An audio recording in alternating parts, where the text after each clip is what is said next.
Welcome into week 2 of the Friday Night Locker Room Show for SpaceCoastDaily.com. We're here at the WMEL studio. I want to thank everyone here for being great hosts for us, and also our sponsors as well. Well, you know, one of the things Giles Malone, when he's in the studio with us, he always likes us to mention names. So I want to mention a couple. You mentioned WMEL AM 1060, now 50,000 watts of power in Brevard County. Owner John Harper and his brother Vern do a great job here. Randy Henry and his son Jay in Titusville, where Steve and I work out of most of the time. WPIO 89.3 FM on your north dial and 90.3 FM in the south part of the county. Those guys, you know, you have to thank them. And our biggest supporter, Mike Erdman, Nissan Cadillac. Without Mike, we wouldn't be doing this for 17 years. Yeah, for us, it starts with the sponsors. You know, we have to have the sponsors to support us. Mr. Erdman has been with us, as Orville said, a number of years. And we have a number of associate sponsors that go year-round with us, and some go during football season. But collectively, that's what we need to be on the air each and every Friday night, and it seems to work. And we don't want to forget Alan Wester, State Farm Insurance, and the other agents, Eric Ponce, Dan Ottavasio, and Joe Rayleigh. Those guys with us every football season. We want to thank them for that. Alan Wester goes all year round with us, so a big thanks to Alan Wester State Farm for doing that. But our sponsors are our keys for what we do. And Beef O'Brady's, we better say. Oh, yeah, we're not leaving off Sean and Timmy. Yeah. Sean and Timmy at Beef. A number of sponsors that help make it work. You know, Sean O'Reilly and his brother Timmy at Beef O'Brady's on State Road 524 in Cocoa allowed us graciously to come in and do our coaches shows from there for the last few years, and it's really been a big impact on what we do. And now with Space Coast Daily coming and filming those, it gets bigger and better every year. But Beef O'Brady's and Sean and Timmy have been great for us also. Guys, week 2, last week, what are you guys' first impressions from the past week? Well, you know, you look at some of the impressions. I think about the Astronaut War Eagles going up and taking on New Smyrna Beach. You know, Astronaut, when we talked to Randy Halleck at Beef O'Brady's at our coaches show, you know, he's always one of the coaches that keeps his cards real close to his chest, as Steve will tell you.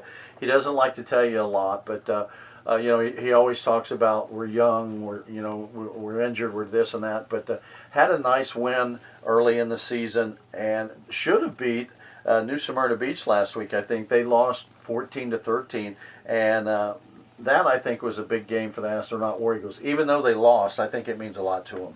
Steve, maybe something that stuck out to you this week? Well, it seemed like we just picked right up from last year. It seemed to rain almost every Friday night last year. I was on the sidelines Friday night at Viera, raining again. But a couple of games stood out. The Cocoa Tigers defeating Palm Bay, which that in and of itself was not a surprise, but the score was. I looked for maybe a one-score or 10-point game. The Tigers very impressive.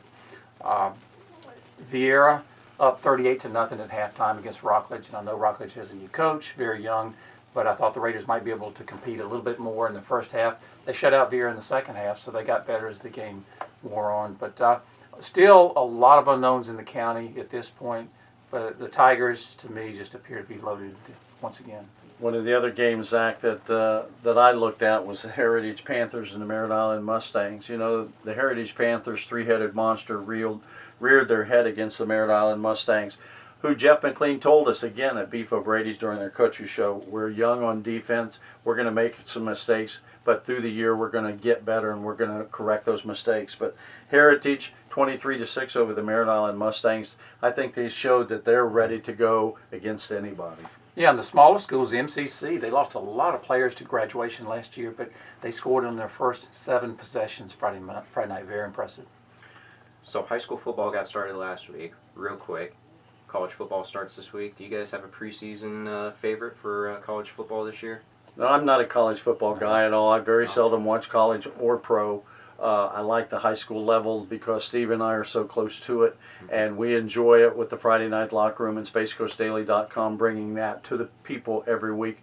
I spend the rest of my time working on trying to outsmart him on the top 5, so I don't have time to watch college or pro football. You need to find some more time to do that. You're kind of slipping behind, but I'm kind of like Orville. I enjoy watching college football.